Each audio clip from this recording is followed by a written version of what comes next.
Hello, my name is Raf Shirley. I am the creator of the bizarre internet persona called Gesamtkömodiewerke, and in this video we're going to be doing a tarot reading. It's going to be a reading from the Gesamtkömodiewerke deck that you can see here.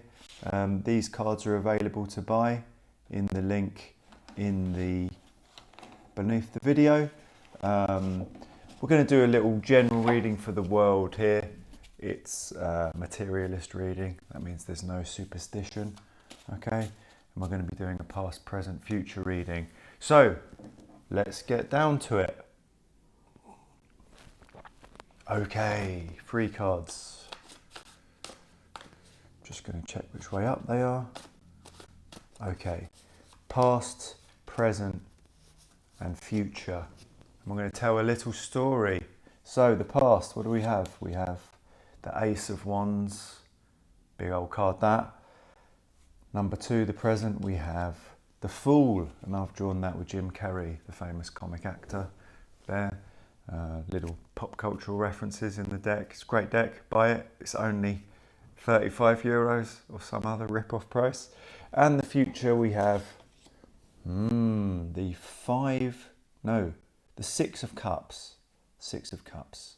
So, a wand comes out of the sky, and this is a bit magical. It's sort of a hand and a wand just come out of the sky for no reason, and they magic upon the earth. Jim Carrey, great comic actor, one of my favourite comic actors, very funny man. But of course he's been depressed, hasn't he? And he's sort of got a bit philosophical for a point. He said, you know, he started saying stuff like Jim Carrey's just a character. He's sort of, I feel sorry for him, am I? I mean, he's a millionaire, but he did seem to be getting a bit upset. But no, he's a great guy. I love him. All those classic characters he did, of course, Liar, Liar, Ace Ventura, Pet Detective. That's the picture I've chosen there. So he's the main character, and there's a wand come out of the sky. That's quite magic. Maybe I can imagine. Maybe this is a new film plot with Jim Carrey. As a sort of some sort of magical character. He played God one time. Maybe that's a reference to that film. Did he? Bruce Almighty? Then the 6 of Cups, that's very specific, and there's a little sort of dwarfy character there with 6 cups. So it's a fantasy film in which Jim Carrey plays a magical character that's wanded out of the sky, and he's sort of got this, he's got 1 cup, maybe he's got, I don't know, something to do with the Holy Grail or something. Maybe he's in search of the Holy Grail, or maybe it's him fighting his depression. Maybe it's Jim Carrey.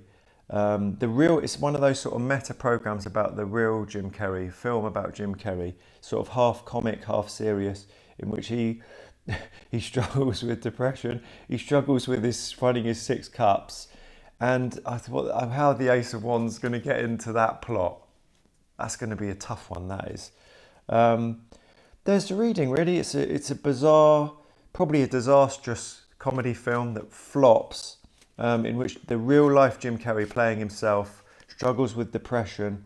He has a vision of a wand in the sky, and he thinks he has to find 6 cups. What could 6 cups? I mean, 6. 6 is a bit too specific a number. Like what is there 6 of? Jim Carrey goes on a trip across the US, the real life Jim Carrey. He gets stuck in a small town, and he's on his last 6 SSRI antidepressant pills, and he has to solve all his problems in the final 6 days he's got in this. He's gonna go after that, and maybe a rom-com, like he meets a woman and he realizes he doesn't need the SSRIs. I don't want to be offensive about SSRIs. I'm sure they do lots of good for lots of people. It's not going to have a political. The film isn't going to have some sort of political statement to be made about SSRIs. All right, but that's the film. It's called The Ace of Wands. That's the title, maybe. Maybe it's called The Fool. Actually, that would be better, because that's the card, the Fool. The film's called The Fool. And it's a kind of like that Scaramouche clown thing, like, oh, you think Jimmy Carrey would be really happy. He's not. He's got no meaning in his life. He's whinging. He's got his £1 million and he's whinging about it. He's on his last 6 SSRIs. He gets stuck in a small town, And the whole film's a flop. It's a disaster. It's the end of his career, and that's good. And he realises that he prefers that because he's invested all his own money in making the film through that production company that makes all those the sort of pet projects like John Travolta's Scientology film. He's invested all his money through that in The Fool, a film in which he thinks he's being profound about depression and comedy, but he's not. Everyone hates it, but that makes him happy, ironically. And that is the sort of meta plot of the film, although maybe it would work as a film. That's the reading, guys. Gesamtkömodiewerke, buy the deck. It's a great deck. Look at that. It's Alan Moore there. It's only €35. Great for these readings, and I'm doing these psychoanalytic tarot readings. You come to my house, €100 an hour. You sit down. It's like a psychoanalysis session. You sit down that way. I do a reading for you, and I'll talk about your problems, and I'll help you decide whether to stay on SSRIs or not. I've been Raf Shirley. Thank you very much for listening.